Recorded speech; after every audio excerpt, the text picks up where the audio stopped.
The United Nations says it will raise the case of the detention of Princess Latifa Al Maktoum, a daughter of the ruler of Dubai, with the United Arab Emirates.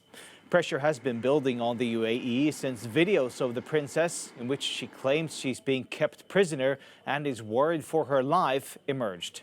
Latifa has not been seen in public since she was returned to Dubai after a failed escape attempt in 2018. Her father, Sheikh Mohammed Al Maktoum, is one of the world's richest men and vice president of the UAE. The UK has also raised concerns over her well-being.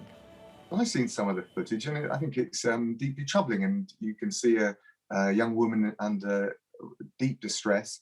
As you probably know, there's been court proceedings, family law proceedings in the UK. And we raise human rights issues around the world, including with our partners in the Middle East, including with UAE. I noticed that, and we've seen and engaged with the UN and aware that the UN High Commissioner on Human Rights is going to be following up on the footage that Panorama has shown, and we'll watch very closely the developments on that front.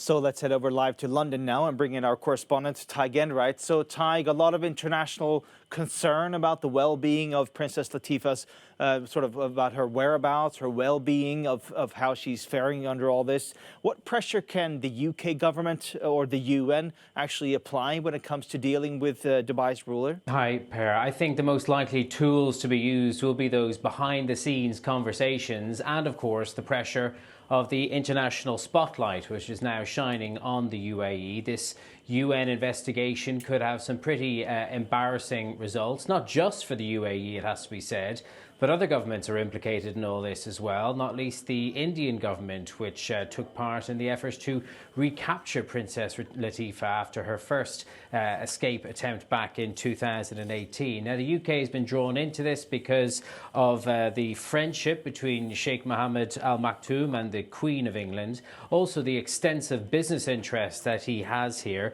and the fact that it was a BBC documentary which brought these latest allegations to light. Now, the Prime Minister, Boris Johnson, has said that he wants to wait for the outcome of the UN investigation. We were just hearing from the UK Foreign Secretary Dominic Raab there, who described what we'd seen as deeply troubling, but when he was also asked about the potential for sanctions, he said it's not clear that there's evidence to support that. And I do think that when it comes to a family matter such as this, no matter how troubling it is, it's hard to imagine any sanctions, us getting to a place where sanctions could be talked about or imposed. So, Tig, a former president of an EU state, Mary Robinson, she played a much criticized role in this story back in 2018, but she appears to have changed her story. Yeah, that's right. And there is a grim irony that Mary Robinson, who's not only the former Irish president, but also the former UN Commissioner for Human Rights, whose office is now looking into this, is implicated in all this. She was a friend, or is a friend, of Princess Latifa's stepmother, Princess Haigh. She made a very public intervention on behalf of the family back in 2018 after Princess Latifa tried to escape. She was videoed having lunch with her. She described her as a troubled and vulnerable person. Now she says she was horribly tricked into that display of support.